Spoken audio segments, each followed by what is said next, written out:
Selamat datang di Pau Channel. Saluran berita orang-orang soleh. Pau Channel, saluran kebanggaan kita semua. Sebelum menginjak kisah berikut, silakan tekan tombol subscribe dan like, agar tidak ketinggalan info berikutnya. Terima kasih. Keramat Syekh Habib Ali bin Ahmed bin Aidid. Suatu hari Al-Habib Ali mendengar kabar, di sebelah utara Jakarta ada sebuah pulau yang rawan perampokan dan jauh dari dakwah Islam, yaitu Pulau Panggang. Beberapa waktu kemudian, ia memutuskan untuk mengunjungi pulau tersebut. Ketika beliau sampai di pasar ikan hendak menyeberang, ternyata tidak ada perahu. Maka ia pun bertafakur dan berdoa kepada Allah. Tak lama kemudian muncullah kurang lebih 1000 ekor ikan lumba-lumba menghampirinya. Ia lalu menggelar sajadah di atas punggung lumba-lumba tersebut. Kemudian ikan lumba-lumba itu mengiring beliau menuju Pulau Panggang. Menurut cerita dari Al-Habib Abdullah bin Musin Al-Attos, kepada salah satu muridnya Al-Habib Alwi bin Muhammad bin Thohir Al-Haddad, bahwa setiap Habib Ali hendak berdakwah, beliau berdiri di tepi pantai pasar ikan, dengan mengangkat tangan sambil bermunajat kepada Allah. Maka datang ikan lumba-lumba kurang lebih 1000 ekor, mengiring beliau dari segala sisi, lalu mengantar sampai ke tempat tujuan untuk berdakwah. Sosoknya sangat sederhana, cinta kebersamaan, mencintai fakir miskin dan anak yatim. Bisa dimaklumi jika dakwahnya mudah diterima oleh warga Pulau Panggang dan sekitarnya. Ia mengajar dan berdakwah sampai ke pelosok pulau, bahkan sampai ke Palembang, Singapura dan Malaka.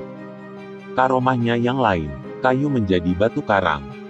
Suatu malam, usai berdakwah di Keramat Luar Batang Penjaringan Jakarta Utara, ia pulang ke Pulau Panggang. Di tengah laut, perahunya dihadang gerombolan perompak, tapi dengan tenang, Habib Ali melemparkan sepotong kayu kecil ke tengah laut. Ajaib, kayu itu berubah menjadi karang, dan perahu-perahu perompak itu tersangkut di karang.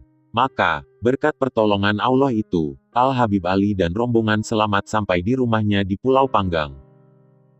Rantai yang putus. Suatu hari, warga Pulau Panggang diangkut ke Batavia dengan sebuah kapal Belanda.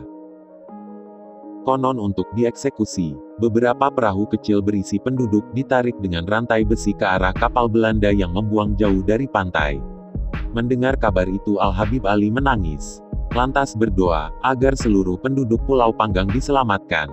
Doanya dikabulkan oleh Allah. Rantai besi yang digunakan untuk menarik perahu berisi penduduk itu, tiba-tiba putus, sehingga Belanda urung membawa penduduk ke Batavia. Isyarat kematian. Suatu malam, ia mendapat isyarat sebentar lagi ia akan wafat. Ketika itu sebenarnya ia ingin ke Palembang, namun dibatalkan, dan kepada santrinya ia menyatakan, "Saya tidak jadi ke Palembang." Benar apa yang ia katakan. Keesokan harinya, 20 Zulqa'dah 1312 Hijriah, 1892 Masehi, ia wafat, dan dimakamkan di sebuah kawasan ujung timur Pulau Panggang.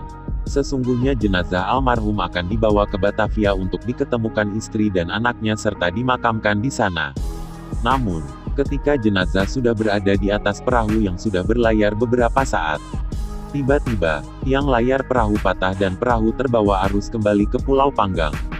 Hal ini terjadi berturut-turut sampai 3 kali. Akhirnya, penduduk kampung memaknai peristiwa itu sebagai kehendak almarhum dimakamkan di pulau tersebut. Keesokan harinya setelah Al-Habib Ali dimakamkan, beberapa orang dari penduduk Pulau Panggang memberi kabar kepada istrinya, Syarifah Zahro binti Syarif Musin bin Jafar Al-Habsyi. Istrinya menjawab, "Yah, saya sudah tahu. Habib Ali tadi telah datang memberi kabar kepada saya tentang meninggalnya dia, dan dimakamkan di Pulau Panggang."